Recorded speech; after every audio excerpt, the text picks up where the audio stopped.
तो हमारा जो लघुतरीय का पहला प्रश्न है वो है कि अगर मनुष्य में वाक्य शक्ति नहीं हो तो क्या होता। अगर मनुष्य में वाक्य शक्ति नहीं होती यानी कि बोलने की शक्ति नहीं होती तो क्या होता।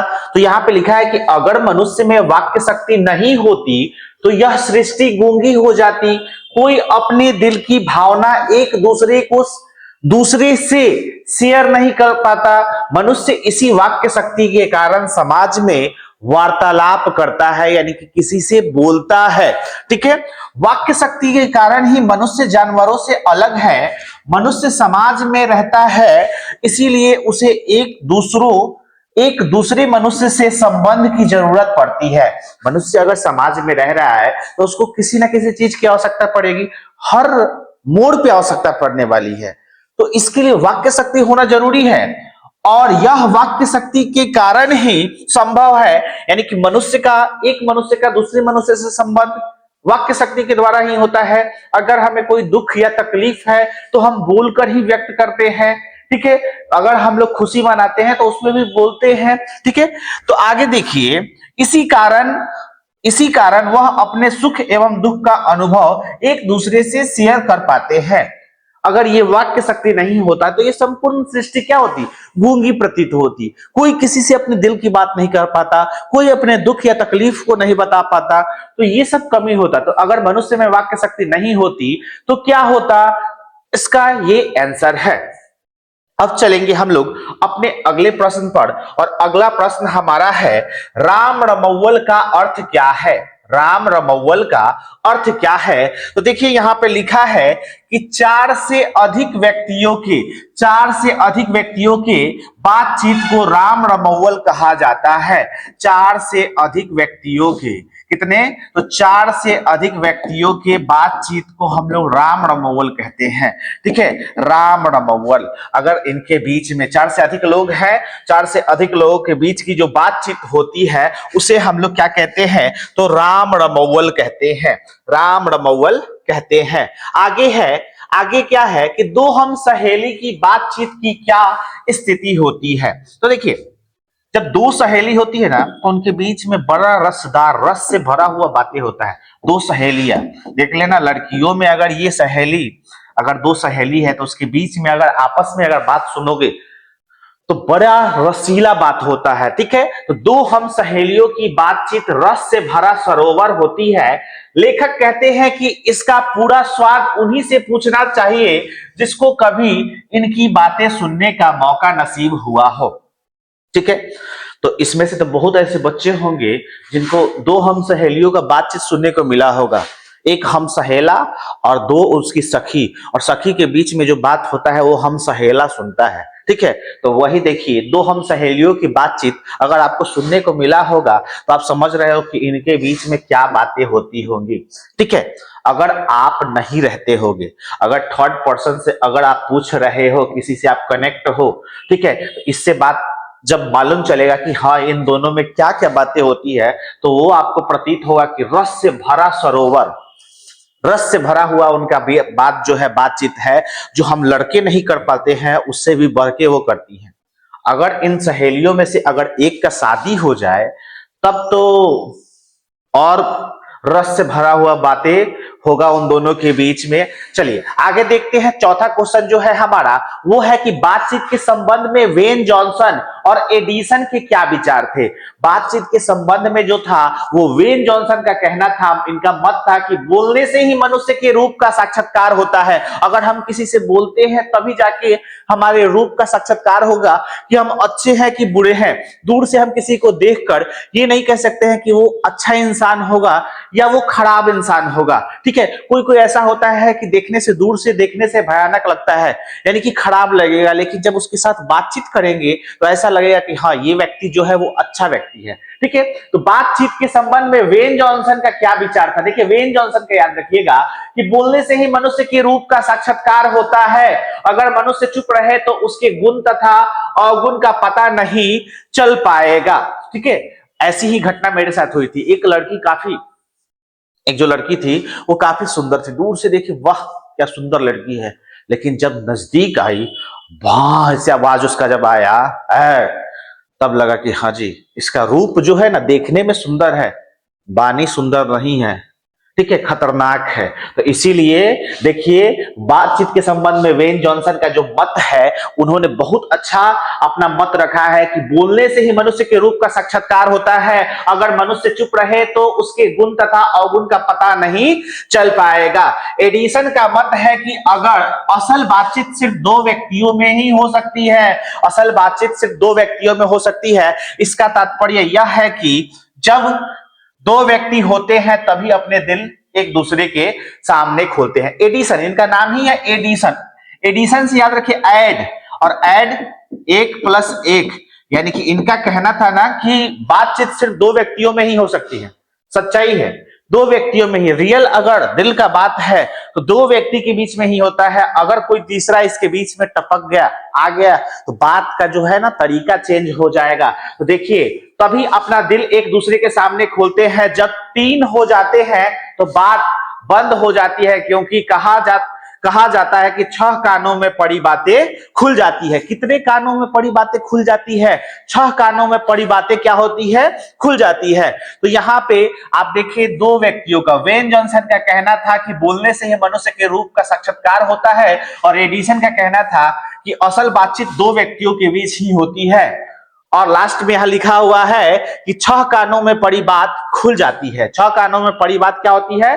खुल जाती है। आपने देखा ऊपर कि राम रमोल क्या होता है, तो राम रमोल के बारे में कहा गया था कि 4 से अधिक व्यक्तियों के बातचीत को राम रमोल कहा जाता है। 4 से अधिक व्यक्तियों के बीच बातचीत जो होता है उसको हम लोग राम रमोल कहते हैं। चलिए फटाफट हम लोग अगले क्वेश्चन को देखते हैं। तो अगला जो क्वेश्चन है हमारा वो है 5वां नंबर क्वेश्चन, जो है आर्ट ऑफ कन्वर्सेशन क्या है? आर्ट ऑफ कन्वर्सेशन क्या है? तो आर्ट ऑफ कन्वर्सेशन बातचीत करने का एक कला है। आर्ट, आर्ट यानी कला, ठीक है। ऑफ कन्वर्सेशन, कन्वर्सेशन यानी बातचीत होता है। तो आर्ट ऑफ कन्वर्सेशन क्या है? बातचीत करने का एक कला है जो यूरोपीय लोगों में काफी प्रचलित है। जो यूरोप के लोग होते हैं उनके पास बातचीत करने का काफी अच्छा हुनर होता है। आपके आसपास भी कुछ ऐसे व्यक्ति होंगे जिनके बातचीत करने का हुनर बहुत अच्छा है, बहुत अच्छे तरीके से बोलते हैं। अगर आपको वो झगड़ा में भी अगर आप गुस्सा हो, अगर वो बोल दे मिठास से, तो आप अपना टेंशन भूल जाओगे, अपना गुस्सा भूल जाओगे। ऐसे ऐसे भी लोग होते हैं। और आपके आस पड़ोस में तो कुछ ऐसे भी लोग होंगे उनका बातचीत करने का हुनर बहुत अच्छा होगा। दो घरों के बीच में अगर वो लड़ा दे तो दोनों घर लड़ लेगा। यानी कि इस घर में वो भी जाके वो एक कप चाय पी लेंगे और बोलेंगे कि हाँ जी ऐसे ऐसे फलनावा कर रहा था, ठीक है। और उस घर में भी जाके कहेंगे कि ऐसे ऐसे चिलनावा कह रहा था। यानी कि दोनों घर का चाय वो पी लिए मजेदार तरीके से चुस्की के साथ, और जाके दोनों घरों में चुगली कर दिए और दोनों घर के लोग विश्वास भी कर लिए। बाद में एकदम दोनों घर में लड़ाई हो रहा है और वो तीसरे घर से बैठ के आराम से देखेगा। उसका भी बातचीत करने का हुनर बहुत अच्छा है, दोनों घरों में लड़ा दिया। तो वैसे ही आर्ट ऑफ कन्वर्सेशन क्या है? बातचीत करने का एक कला है जो यूरोप के लोगों में काफी प्रचलित है। इसमें बातचीत ऐसे चतुराई के साथ किया जाता है जिसे सुनकर कान को अत्यंत सुख मिलता है। कान को अत्यंत सुख मिलेगा। और बातचीत करने वाले इस तरह से अपने बातों को रखता है, मानो रस पैदा करते हैं। बात करने वाला अपने बातों को इस तरीके से रखेगा मानो वो रस पैदा कर रहा है, यानी कि कुछ ऐसा बोल रहा है या कान को सुनकर कितना सुख हो रहा है। देखिए इसका एग्जाम्पल हम देंगे। दो दुकानदार है। एक दुकानदार है कि सामान अच्छा रखता है, दूसरा भी क्या है उसकी अपेक्षा कम अच्छा रखता है।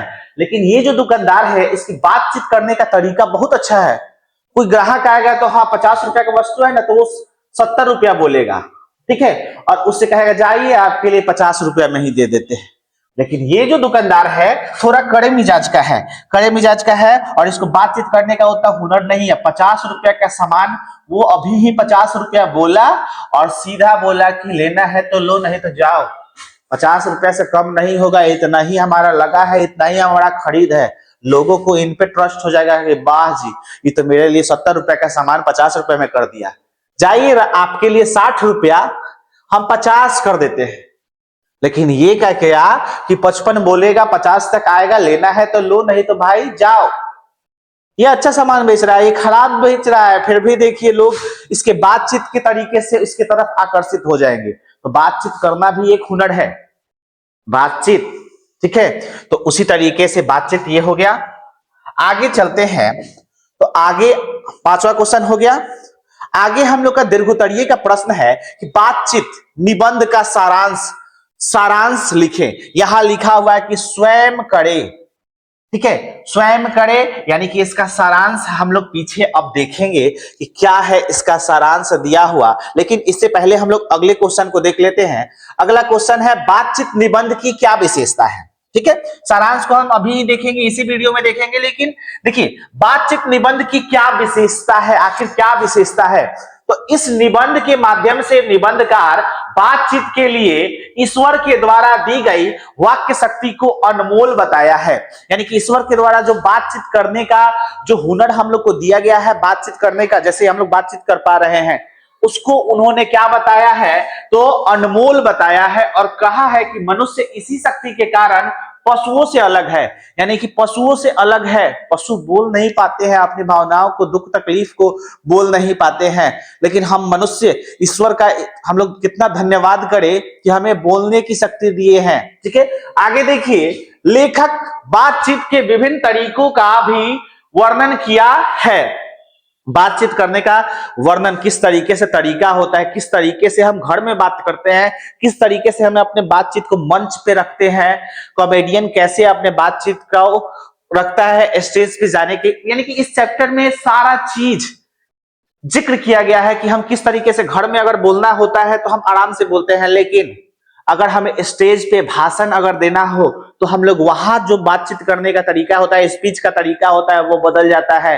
कोई कॉमेडियन है, वो अपने बातचीत करने में कुछ ऐसा चीज ऐड करता है कि बीच बीच में लोग चुस्की ले, मजा ले, हंसे, नहीं ऐसा ना हो कि वो बीच में ही सो जाए या बात को सुन ही ना पाए, ठीक है। तो वैसे ही बोले हैं, ठीक है। बातचीत का विभिन्न तरीका का वर्णन किए हैं। इस निबंध में दो विदेशी निबंधकारों का मत दिया है, जिसमें कौन कौन है जी, तो एडिसन का कहना है कि असल बातचीत सिर्फ दो व्यक्तियों में हो सकती है, एवं जॉनसन का मत है कि बोलने से ही मनुष्य के रूप का साक्षात्कार होता है। निबंध में यह भी बताया गया है कि मनुष्य को अपनी जिह्वा पर काबू रखकर बोलना चाहिए। यानी कि इंसान को अपने जिह्वा पे कंट्रोल करने का मतलब है कि ऐसा वाणी बोलिए कि किसी को बुरा ना लगे, ऐसा वाणी बोलिए कि दूसरे से आप वैसे ही वाणी का अपेक्षा करते हैं, ना कि आप कटु बोले और कहीं आप जाएं तो आप सोचे कि हमसे लोग मीठा मीठा बोले। तो अपने जिह्वा पे कंट्रोल रखना चाहिए, काबू रखना चाहिए। जो भी चीज बोलिए सोच कर बोलिए कि सामने वाले को क्या कैसा लग रहा है, ठीक है। आगे देखिए, जिससे कोई दुख या विषाद ना झेलना पड़े, बातचीत मनुष्य को अपनी जिंदगी मजेदार बनाने का एक जरिया भी है, ठीक है। आगे चलते हैं, तो देखिए यहां लिखा हुआ है, इसी प्रश्न में है कि लोग यदि बातचीत के दौरान चुटुली, ठीक है, चुटीली मजेदार बात कह दे तो लोग हंसने लगते हैं, जिससे काफी आनंद मिलता है। उत्तम बातचीत अपने व्यक्तित्व के विकास का एक माध्यम भी है, जिसके कारण लोग लोकप्रिय भी हो जाते हैं। यानी कि बातचीत करने का एक तरीका अगर आपके पास है तो आपके बातचीत करने के अंदाज से आप चर्चित भी हो सकते हैं, फेमस भी हो सकते हैं, आजकल के लैंग्वेज में वायरल भी हो सकते हैं, ठीक है। अभी देखिए एक क्रिस का गाना सुनाने वाला वायरल हुआ है, तो वो कोई बातचीत करने का तरीका नहीं हुआ, दिल ना दिया, ठीक है, वो चीज नहीं। यहां बोला गया है कि बातचीत करने का अगर आपके पास हुनर है, आप बात करते हो इस तरीके से कि लोग सुने, लोग आपकी बातचीत को पसंद करें, तो आप वायरल भी हो सकते हो, चर्चित भी हो सकते हो, ठीक है। तो यहां पे ये हमारा दीर्घोत्तरीय का प्रश्न कंप्लीट होता है। तीसरा प्रश्न देखिए आपके सामने क्या है। तीसरा प्रश्न है कि मनुष्य की बातचीत का उत्तम तरीका क्या हो सकता है। मनुष्य की बातचीत का उत्तम तरीका क्या हो सकता है, इसके द्वारा वह कैसे अपने लिए सर्वथा नवीन संसार की रचना कर सकता है। यानी कि मनुष्य की बातचीत का उत्तम तरीका, क्वेश्चन पढ़िए, मनुष्य की बातचीत का उत्तम तरीका क्या हो सकता है पूछा गया है। इसके द्वारा वह कैसे अपने लिए सर्वथा नवीन संसार की रचना यानी कि अच्छे संसार की रचना कर सकता है। कहा जाता है ना कि बोलिए है जो कि सम्मान दिलाता है और बोलिए है कि पिटवाता है। ठीक है, तो यहाँ पे बोला गया है कि मनुष्य की बातचीत का उत्तम तरीका क्या है? तो मनुष्य की बातचीत का सबसे उत्तम तरीका उसका आत्म वार्तालाप है। ठीक है, यानी कि खुद से बात करना कि क्या हम लोग जो काम कर रहे हैं पूरे समय में, अगर आप लोग बात करना स्टार्ट करो तो 12th का आप लोग का एग्जाम है, 12th का एग्जाम है रात को। जानते हैं कि अपने आप से बात करने के लिए, अपने आप से बात करने के लिए आपको एक समय मिलता है जो रात का समय होता है। उस समय आप जब बेड पे जाते हो तो उस समय भी बहुत लोग अपने आप से बात नहीं करते, मोबाइल चलाते रहते हैं।